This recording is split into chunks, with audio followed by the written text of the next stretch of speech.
আজকে আমার চোখের সবচেয়ে বেশি পানি কেন জানেন? যে যখন দেখে যে মুক্তিযোদ্ধার গলায় জুতার মালা, যখন দেখে যে নুরুল হুদার গালে জুতা দিয়ে পিটায়, তখন মনে হয় যে এই জন্য আমার যুদ্ধ করা উচিত হয়।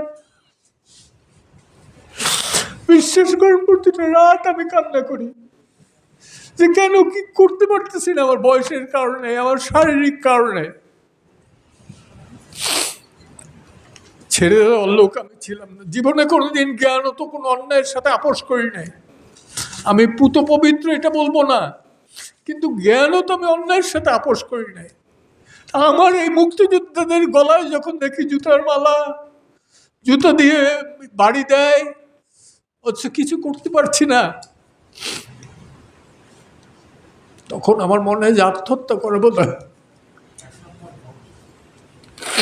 উচিত। তো সেই কারণে আমি বললাম যে আপনারা না, আমি সবচেয়ে বড় অসহায়, সবচেয়ে বেশি আমি কি বলবো সংখ্যালঘিষ্ঠ আজকে।